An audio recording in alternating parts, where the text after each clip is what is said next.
Hoy es 9 de abril del 2021, viernes 9 de abril del 2021. Estamos a 53 días de terminar este proyecto. Entonces ahora lo que vamos a hacer es ver la estructura de mi portafolio de evidencias. Ya nos lo explicaba ayer las orientaciones académicas para hacer este documento. Recordando es que tiene que tener una carátula, un índice, una introducción y un desarrollo, organización y valoración de evidencias y conclusiones, y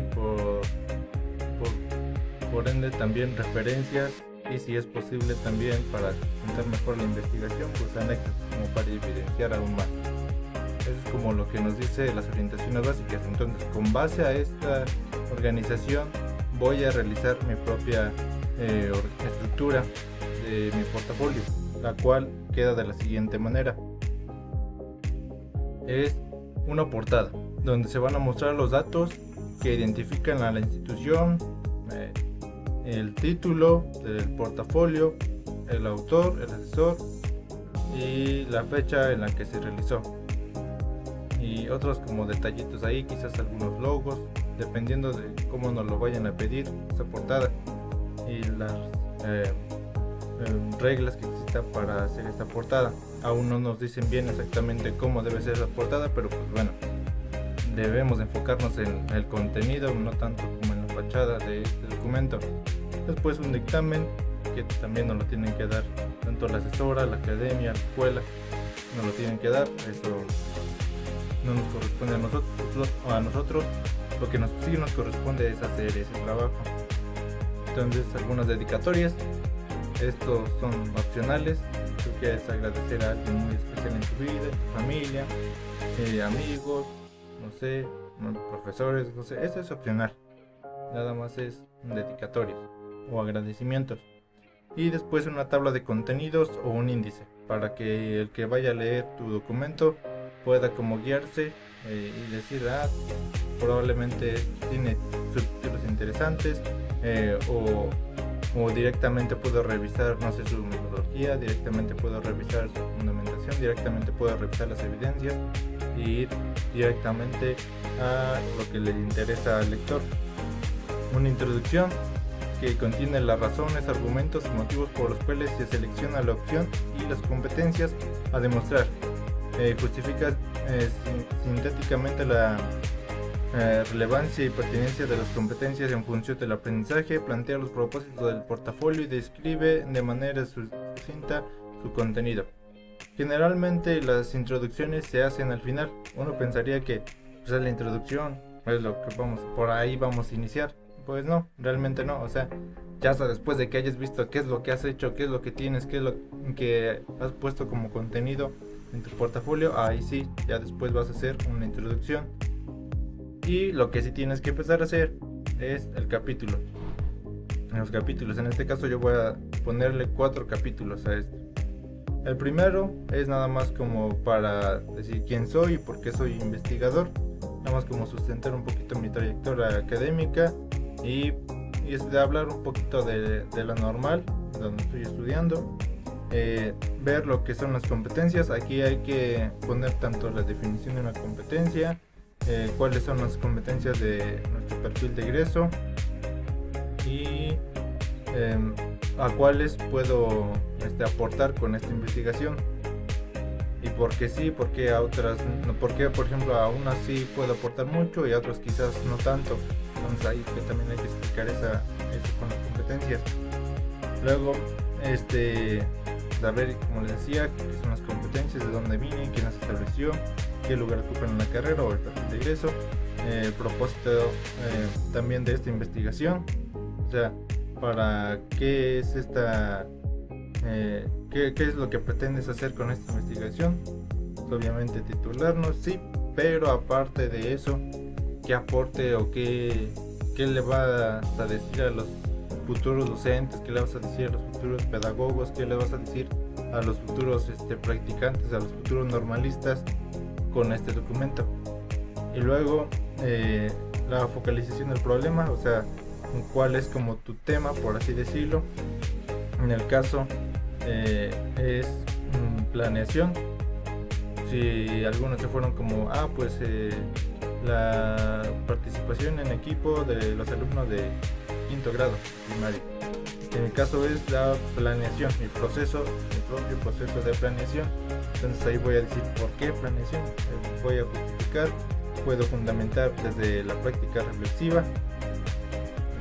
Ahí hay textos relacionados con lo que es la práctica reflexiva, entonces ahí puedo ayudarme. El contexto, como en este caso las planeaciones las tengo desde segundo semestre, tengo que hacer como un recuento de todo lo que ha sucedido o un recuento muy general de las escuelas a donde he ido, a donde he estado, cómo es el entorno y cómo es la escuela en sí, tanto de las escuelas que son de primer semestre, aunque en primer semestre como tal no tuve una planeación, sí realicé prácticas de observación, jornadas de observación, entonces ahí puedo hablar acerca de eso. Y contexto también de las escuelas de segundo, tercero, cuarto, quinto, sexto, séptimo y octavo semestre.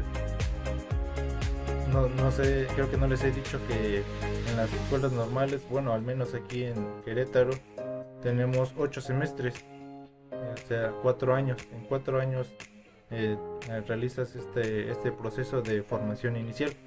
Y es solo la formación inicial porque la carrera en la que estoy es docencia o es educación, y esto hasta que te jubiles. Incluso quizás a veces algunos profesores, aunque después de jubilados, se dedican a hacer investigaciones y en fin, este es un cuento de nunca acabar. La investigación siempre va a estar acompañándonos durante toda nuestra vida, así que esta investigación es solo de las primeras que vamos a hacer a lo largo de toda nuestra vida.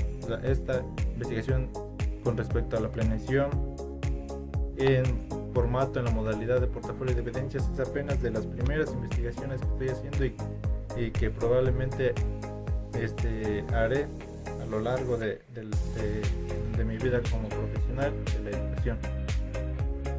Después, una metodología de investigación. Las orientaciones básicas nos proponen investigación-acción. Entonces, bajo esa metodología vamos a guiarnos.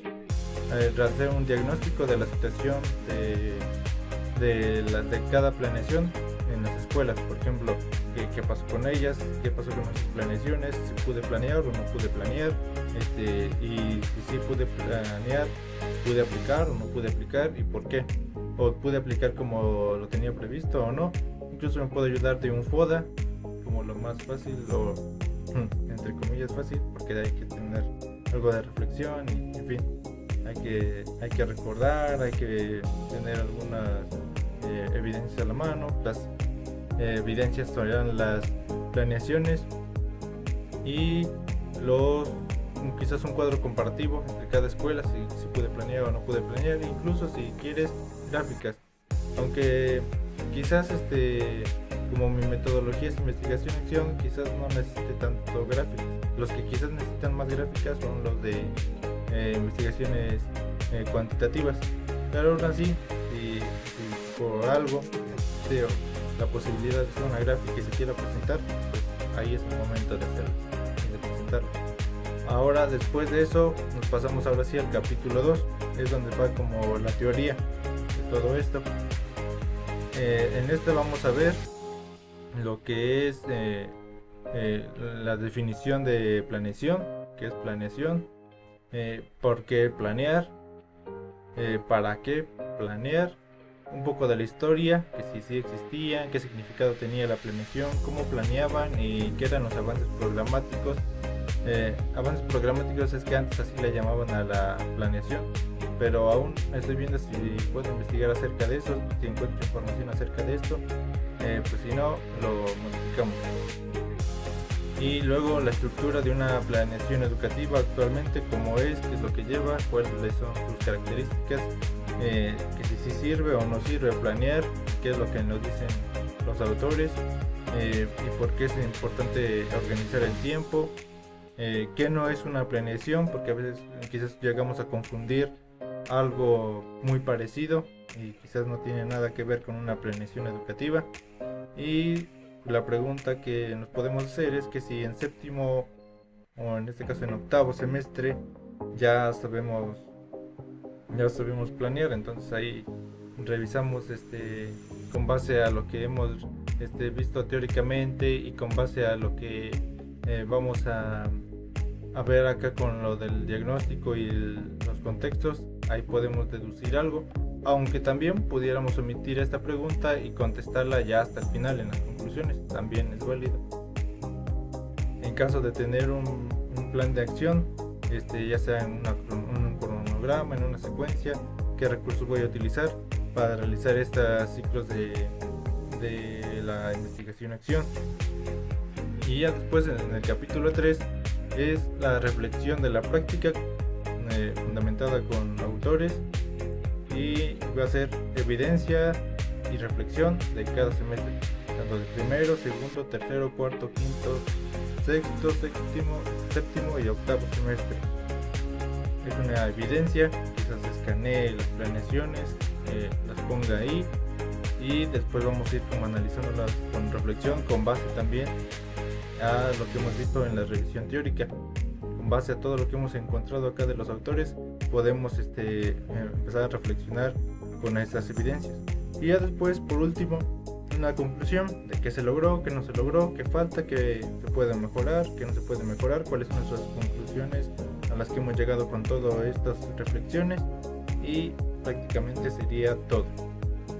Ya después, obviamente, todo lo que pusimos acá de la teoría, quizás algo que nos surgió leer una investigación durante la reflexión en el capítulo 3, también hay que ponerla acá en las referencias, en la bibliografía entre comillas, por así decirlo, porque no solamente puedes citar libros, sino también puedes citar sitios de internet, fuentes de primera mano, puedes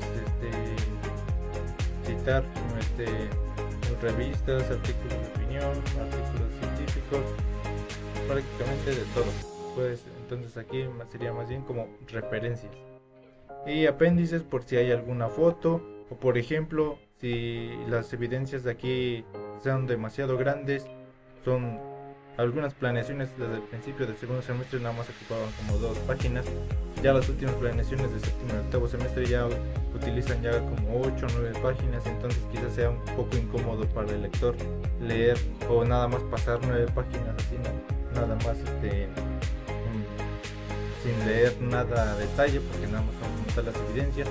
Entonces ya veremos qué nos dice el formato APA también, qué nos dice la asesora, qué nos dice la academia con respecto a la cantidad de páginas de nuestras planeaciones, la cantidad que va a abarcar en este documento. Si se dan cuenta, suena sencillo, te escucha sencillo, dices, no, pues esto lo haces en una semana, pero donde nos vamos a tardar es en el capítulo segundo, en este capítulo, porque hay que revisar a muchos autores, hay que leer demasiado, hay que leer varias revistas, hay que leer varios artículos de científicos relacionados con este tema. Es leer y leer. Quizás vayamos a leer 5 páginas, 10 páginas para apenas hacer un párrafo en nuestro documento. Entonces también ahí es como lo entretenido, no es tanto como que sea difícil, sino como que es entretenido, porque hay que leer y solo nos quedan 53 días, entonces hay que echarle velocidad a esto, porque si no nos va a alcanzar el tiempo, porque aparte de esto, ya después que tengamos esto, tenemos que hacerle una revisión, tanto de la ortografía, tanto del contenido, de algunas citas, en fin, hay que hacer 1,000 correcciones. Y esto sería la estructura de este documento de titulación en la modalidad de portafolio de evidencias, en este caso con referencia a la planeación educativa, a mi proceso, cómo construir o cómo elaboro mis planeaciones para la clase. Más adelante explicaremos más qué es una planeación. Para los que no sepan qué es una planeación, muchos pensarán que los profesores nada más es lo que se nos ocurra ahí el momento que estamos improvisando, que también es válido, también se van a improvisar, pero también existe esta parte de la planeación, que es donde como que organizas qué es lo que vas a hacer, qué es lo que vas a decir, es como tu guión para tu clase. Y bueno, más adelante veremos más a detalle cuál es esa definición de la planeación, de lo que sí es planeación, de lo que no es planeación. Y así estamos terminando este video por el día de hoy. Entonces nos vemos en el siguiente capítulo.